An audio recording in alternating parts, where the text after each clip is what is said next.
আসসালামু আলাইকুম ওয়া রাহমাতুল্লাহি ওয়া বারাকাতুহু। নাহমাদুহু ওয়া নুসাল্লি আলা রাসূলিল কারীম, আম্মা বাদ।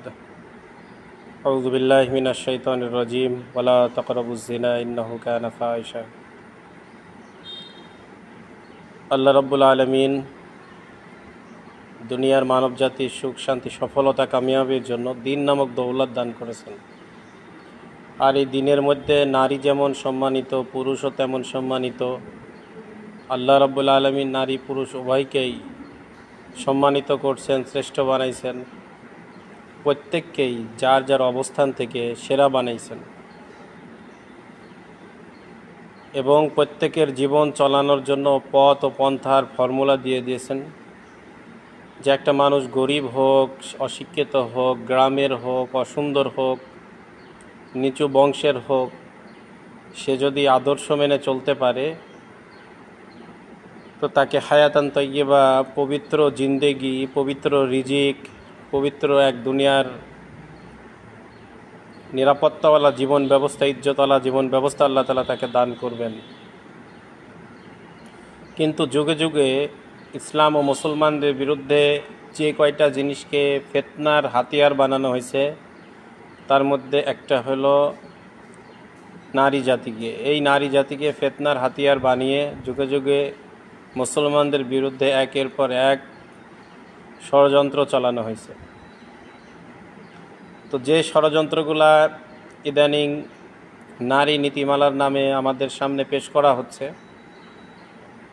এটা কয়েকটা দিক থেকে পেশ করা হয়। ইসলাম ও মুসলমানদের বিরুদ্ধে যত ষড়যন্ত্র আছে এটা স্টেপ বাই স্টেপ কয়েকটা দিক থেকে পেশ করা হয়। গতকালকে এর সামান্য কিছু বিস্তারিত আলোচনা করছিলাম, তো আজকে আর ওইদিকে যাব না। তারা একটা জিনিসকে প্রতিষ্ঠা করার জন্য কয়েক ধরনের প্রচেষ্টা চালায়। তারা দেখার চেষ্টা করে যে এটা বাস্তবায়ন হওয়া যাবে কি না। তো আজকে নাম কাওয়াজতে যে আমরা 92% মুসলমানের দেশ বলি, এই দেশের মধ্যে যে কথাগুলাকে চালানো হচ্ছে তা মুখে আনাটাও লজ্জাস্কর অবস্থা। যে একটা মায়ের জাতি, সৃষ্টির সেরা জাতি, যেই জাতিকে আল্লাহ রাব্বুল আলামিন নিজে মহব্বত করেন, কোমলমতি করে বানাইছেন, জান্নাতের মধ্যে সৃষ্টি করছেন, তারা আজকে নিজেদের সবচেয়ে দামি যে নিজেদের ইজ্জত, সম্মান, আবরুর নিয়ে এত নিচু কথাবার্তা সমাজে তারা চালাইতেছে। আল্লাহ তাআলা সবাইকে মাফ করুক, বুঝদান করুক, হেদায়েত দান করুক। যে যৌন স্বাধীনতার নামে তারা যে কথাটা বলতেছে যে তাদেরকে যৌন স্বাধীনতা দিতে হবে, নিজেদের খায়েশকে, নিজেদের চরিতার্থকে, নিজেদের আবরুকে তারা যেখানে ইচ্ছা যেভাবে ইচ্ছা ব্যবহার করবে। আসলে এই কথাটা কোনো বিবেকবান মানুষের হতে পারে না, সে যে ধর্মেরই হোক না কেন। মানুষ বানানো কোনো ধর্ম মতবাদ হোক, যেটার উপরেই চলুক, কোনো বিবেকে এইটা কখনো মেনে নেবে না যে একজন মানুষ এরকম নোংরা কথা সে বলতে পারে। কারণ আল্লাহ রাব্বুল আলামিন আমাদেরকে যাদেরকে মুসলিম বানাইছে, মেন কথা হলো সারা দুনিয়াতে যত ফিতনা সৃষ্টি হয় এগুলো হলো যারা আল্লাহ তাআলাকে বিশ্বাস করে, আখিরাতে বিশ্বাস করে, যারা ইসলামের মধ্যে, যারা রাসূলকে বিশ্বাস করে, অর্থাৎ যারা মুমিন মুসলমান, এদেরকে চরিতার্থ করার জন্য, নষ্ট করার জন্য, এদেরকে বাতিলের হাওলা করার জন্য সমস্ত ফিতনার উদ্ভাবন। এই ফিতনার মূলত টার্গেট তারা। আর যারা এগুলোতে বিশ্বাসী না, অন্যায় ব্যাপন অশ্লীলতা করে, তাদের কথা তো বলাই বাহুল্য। তো মেন টার্গেট থাকে এদের উপরে যদি টার্গেট বাস্তবায়ন করা যায় তাহলে সাকসেসফুল হয়ে যায়, তারা সফলকাম হয়ে যায়। আজকে যে যৌন স্বাধীনতার নামে এই কথাগুলো বলা হচ্ছে, কিন্তু আল্লাহ রাব্বুল আলামিন একজনের সবচেয়ে দামি এবং সবচেয়ে প্রশংসার এবং সবচেয়ে মিজানের পাল্লায় বেশি ওজন হবে, ভারী হবে, সেটা হলো মানুষের চরিত্র, মানুষের আচার ব্যবহার।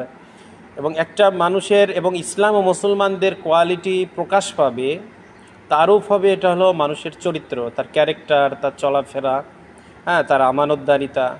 আমরা এমনও কারগুজারি দেখছি যে এক জামাতের, একজন মাস্তুরাতের কারণে হাজারো মানুষ দিনের পথে আসছে, হাজারো অমুসলিম দিনের পথে আসতেছে, এক একটা পুরুষের নজরের হেফাজত করার কারণে অমুসলিমরা মুসলমান হইতেছে। তো এই চারিত্রিক দিকটা এত গুরুত্বপূর্ণ, তো সেইটার মূল্য যখন কোনো মানুষের মধ্যে থাকে না, তখন মানুষ পশুত্বের রূপ ধারণ করে।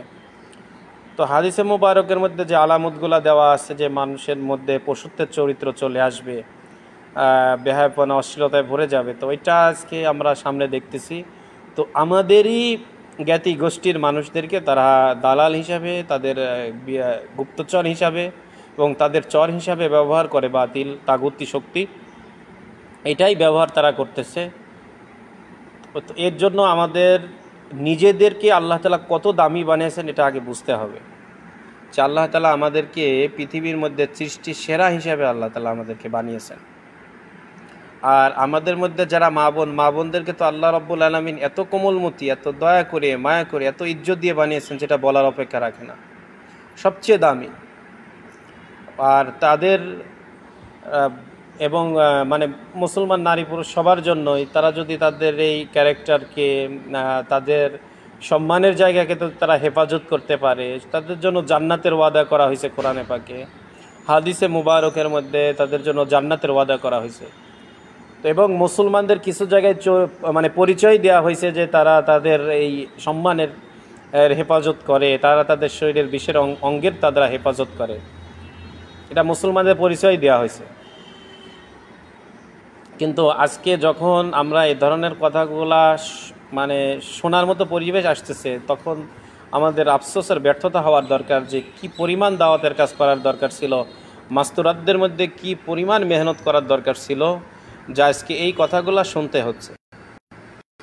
নারী নীতিমালা সংস্কার অথবা সংশোধনের নামে যে চক্রান্তটা, এটা গোটা মুসলমান মানে শুধু না, গোটা বিশ্বের জন্য একটা হুমকির সম্মুখীন।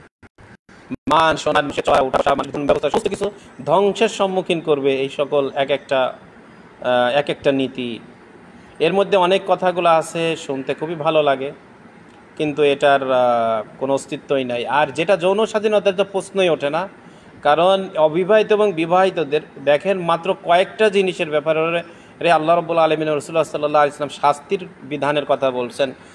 তার মধ্যে এইটা একটা, যে বিবাহিত আর অবিবাহিতদের এই যে মানে শরিয়া বহির্ভূত যৌন চাহিদা পূরণের যে শাস্তি, অবিবাহিতর কি শাস্তি হবে, কোরআনে পাকে আল্লাহ পাক বিবাহিত শাস্তির কথা উল্লেখ করছেন, অবিবাহিতদের শাস্তির কথা কোরআনের এবং হাদিসের মধ্যে উল্লেখ করে স্পষ্টভাবে আইন করে দিছেন। এবং এই ব্যাপারে কারোর মনের মধ্যে ব্যথা আসা যাবে না, এই আইনটাকে প্রয়োগ করতে হবে, বাস্তবায়ন করতে হবে, প্রকাশ্যে করতে হবে, হুকুম দিয়ে দিছেন। আর যে সকল আনুষঙ্গিক জিনিসের দ্বারা, যেমন মানুষের আকর্ষণ করে, মানুষের নফসকে প্রভান্বিত করে ভালোবাসার দিকে, প্রেমের দিকে, এরকম ধরনের গান, কবিতা, এরপরে বাজনা, এই সমস্ত কিছুকেই জেনার সরঞ্জাম বলা হয়েছে। এগুলাকেও জেনার সাথে তুলনা দেওয়া হয়েছে, কারণ এগুলার দ্বারা জেনা হবে। আর আল্লাহ তাআলা জেনার সাথে সম্পর্কিত সমস্ত কিছু থেকে দূরে থাকতে বলছেন, যে জেনা তো প্রশ্নই ওঠে না, যে মুমিন একজন মুসলমান জেনা করবে, এটা তো কোনো প্রশ্নই ওঠে না। যৌন স্বাধীনতার প্রশ্নে ওঠে না।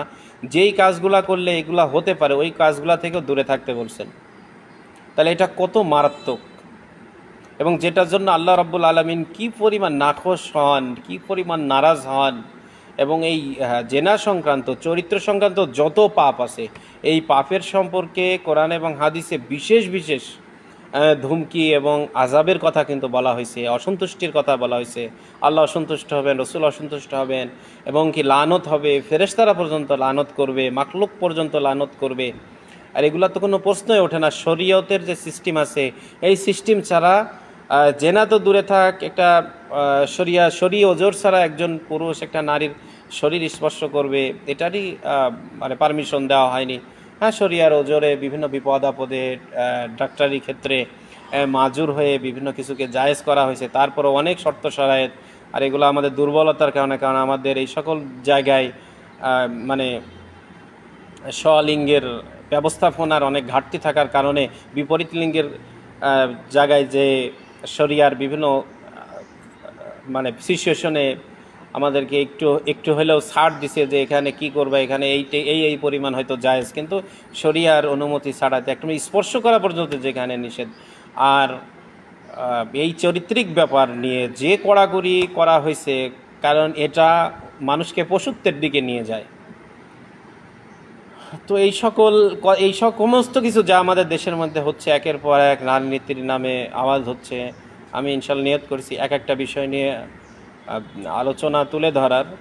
তো এই সমস্ত বিষয়গুলাই হচ্ছে আমাদের দাওয়াত এবং ফিকিরের কমতি, আমাদের মেহনতের কমতি, যে আমরা আসলে মাস্তরাত সম্পর্কে আমাদের বড়রা যে কথা বলেন, ইউসুফ রহমতুল্লাহ বলছেন, বর্তমান হজরত জি বলতেছেন, উম্মতের যে লাইনটাকে আমরা বাদ দেবো ওই লাইন দিয়ে বলে যে এরকম বদ্দিনে ঢুকে যাবে। আর যে ইরতেদাদের ব্যাপারটা, মানুষ মুরতাদ হয়ে যাচ্ছে, এই ব্যাপারটার দিক দিয়ে দেখেন। তারপরে সামাজিক কৃষ্টি, কালচার, পোশাক আশাক, ব্যাপনা, অশ্লীলতা, সমস্ত সাইডে কিন্তু আজকে নারীদেরকে দিয়ে আগে ব্যবহার করা হচ্ছে। আল্লাহ পাক হেফাজত করুক। এজন্য আমাদের খুব বেশি দাওয়াতের কাজে লাগার দরকার। আমরা সবাই ইনশাআল্লাহ যারাই আসি প্রত্যেকেই নিজেদের বাসার মধ্যে মাস্তরাত সহ জামাত নেওয়ার নিয়ত করি, এবং মসজিদের ইমামরা এই ব্যাপারে সতর্ক করি, জালসাতে খানকাতে এই ব্যাপারে সতর্ক করি, আর চোখের পানি ফেলে ফেলে দোয়াও করি। আল্লাহ পাক আমাদের সবাইকে এই নিকৃষ্ট ষড়যন্ত্র থেকে হেফাজত করেন। আমিন। ওয়া আখিরু দাওয়ানা আলহামদুলিল্লাহি রাব্বিল আলামিন। আসসালাম।